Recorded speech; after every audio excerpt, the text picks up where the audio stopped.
आसन में बैठे, सिद्धासन में बैठे, पद्मासन में बैठे, लेकिन आपका मेरुदंड पूरी तरह सीधा होना चाहिए, आपका हेड पूरी तरह सीधा होना चाहिए।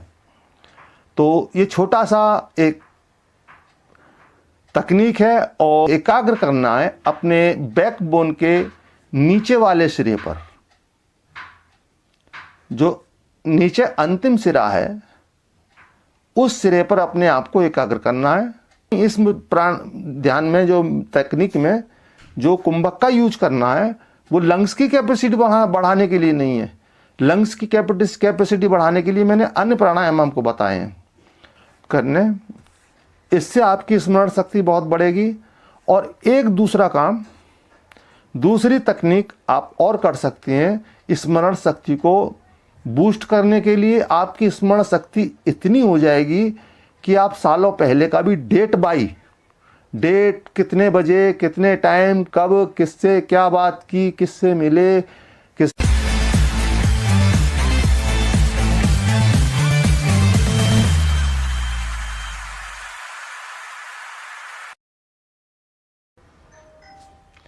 साथियों, आज एक ऐसी तकनीक, एक ऐसी क्रिया करेंगे जिससे कि आपकी स्मरण शक्ति बढ़ा सकें। हम स्टूडेंट अपनी स्मरण शक्ति बढ़ा सकें।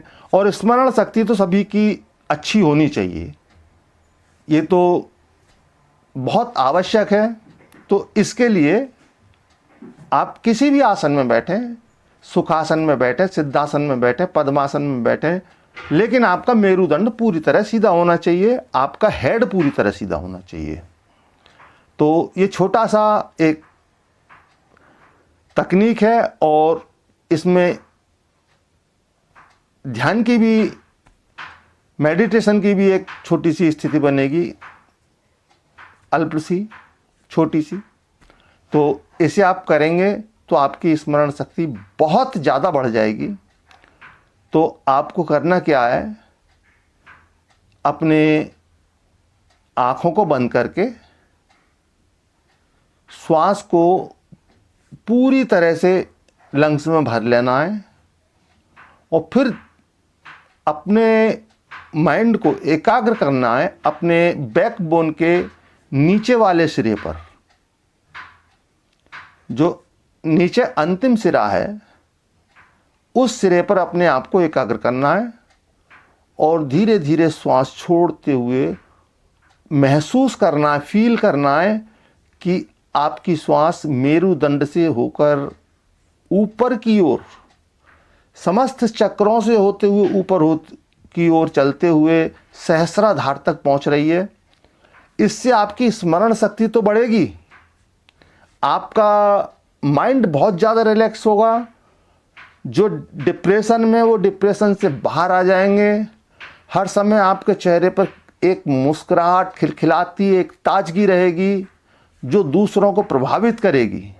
आपका व्यक्तित्व दिखाई देगा अगर आपने ये क्रिया की, नियमित रूप से ये क्रिया की, तो कुछ ही दिनों में बहुत जल्दी आपको इसके रिजल्ट सामने आएंगे।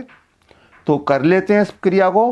पहले पूरक करेंगे दोनों नासिकाओं से और अपने ध्यान को बीचों बीच भ्रू मध्य पर स्थिर करेंगे और फिर उसके बाद अपनी जितनी देर हम श्वास को सहज भाव से होल्ड कर सकते हैं, क्योंकि हमें धीरे धीरे छोड़नी है, फील करते हुए छोड़नी है।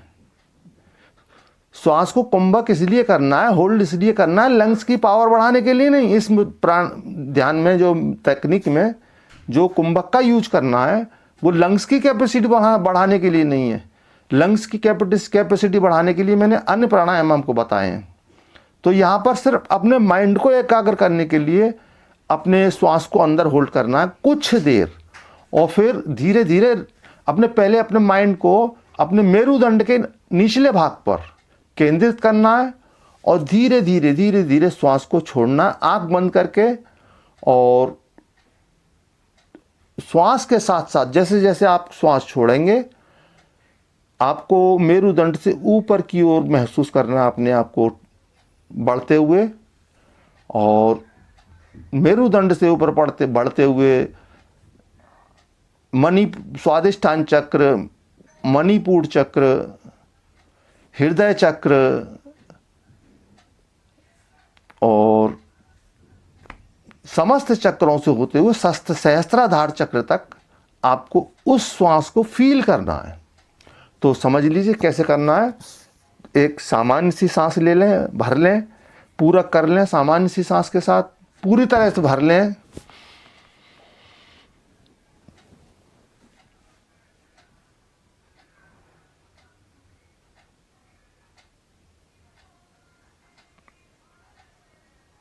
माइंड को एकाग्र करेंगे या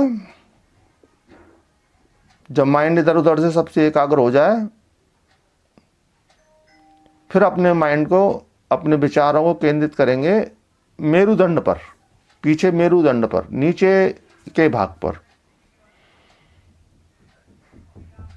और फिर सांस को रिलीज करते हुए मेरुदंड पर ऊपर की ओर फील करेंगे। श्वास ऊपर की ओर बढ़ रही है, ऊपर उठ रही है और सहस्त्राधार तक पहुंच रही है। श्वास छोड़ने तक सहस्त्राधार तक हमारी श्वास पहुंच रही है। अब रिलीज कर रहे हैं हम।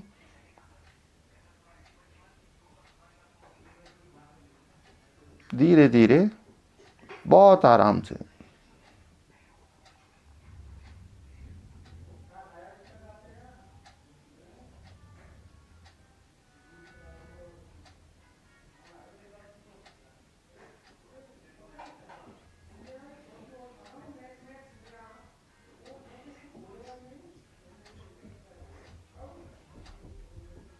अब मात्र 1 मिनट भ्रू मध्य पर अपने मन को एकाग्र करना है। अगर आप 1 मिनट से ज़्यादा करना चाहते हैं तो ज़्यादा भी कर सकते हैं। तो एक बार फिर से रिहर्सल करते हैं, फिर से ठीक से समझ लीजिए। अब मैं बीच में बोलूँगा नहीं, अब आपको थोड़ा इशारे से बताने का प्रयास करूँगा, आप समझ लीजिएगा। और शुरू करते हैं। पहले पूरा करते हैं।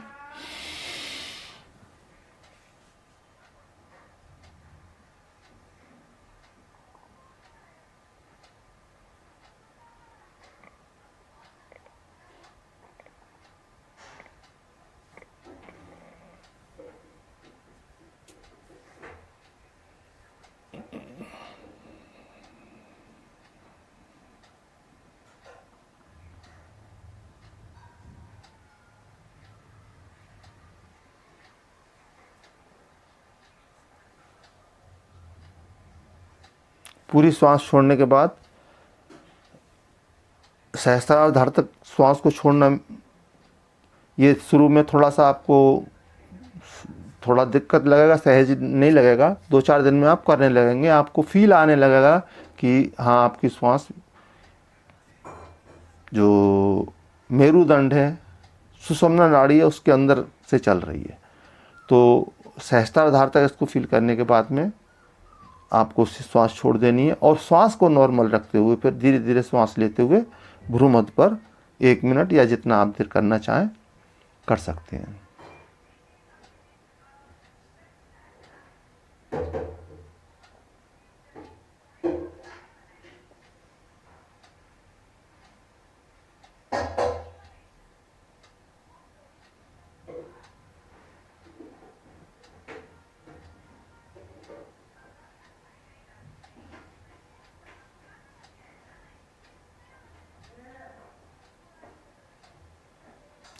जितनी देर करना चाहें आप करते रहें।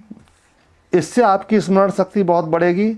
और एक दूसरा काम, दूसरी तकनीक आप और कर सकते हैं स्मरण शक्ति को बूस्ट करने के लिए। आपकी स्मरण शक्ति इतनी हो जाएगी कि आप सालों पहले का भी डेट कितने बजे, कितने टाइम, कब, किससे क्या बात की, किससे मिले, किसने क्या कहा, किसने क्या कलर के कपड़े पहने थे, मतलब सभी कुछ आपको याद रहने लगेगा।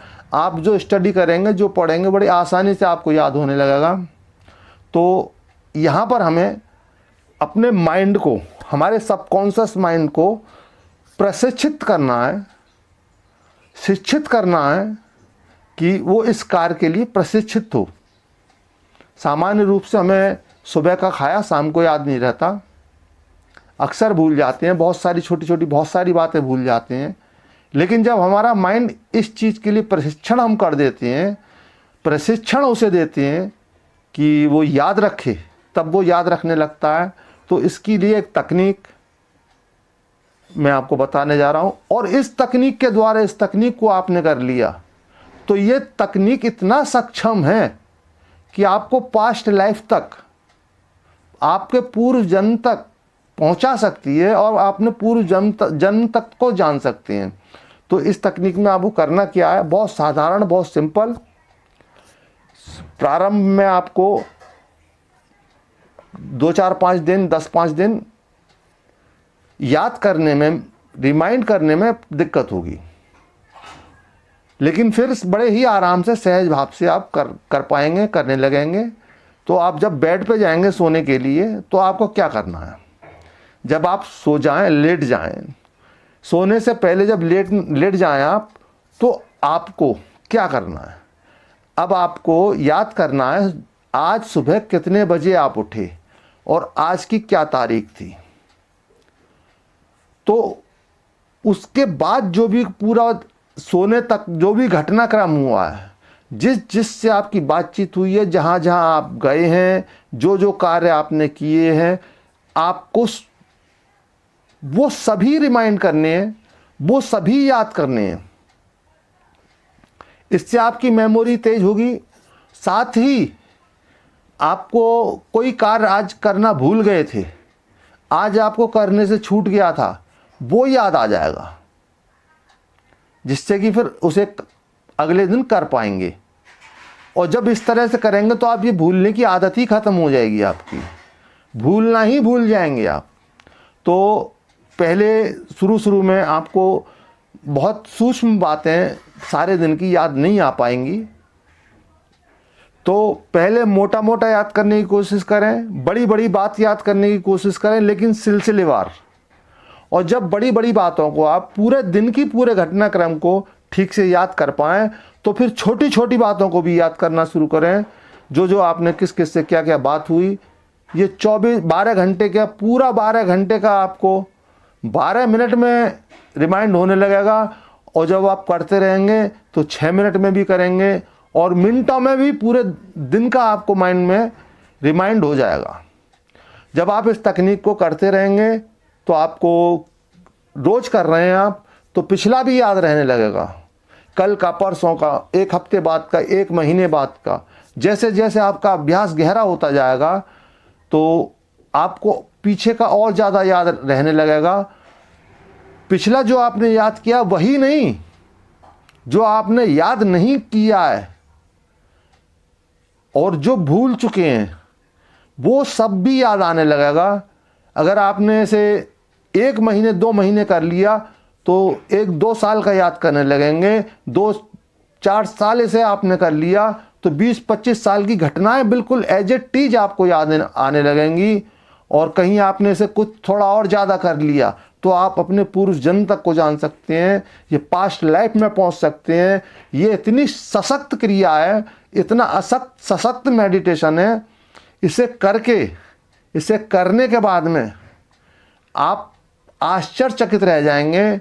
आप जो भी पढ़ेंगे, जो भी आप स्टडी करेंगे, वो आपको ऐसे याद रहेगा जैसे आप बुक से पढ़कर बोल रहे हैं या बुक से पढ़कर लिख रहे हैं। आपकी मेमोरी इतनी शार्प हो जाएगी। तो साथियों, बहुत बहुत शुभकामनाओं के साथ आप सभी को बहुत बहुत प्रेम।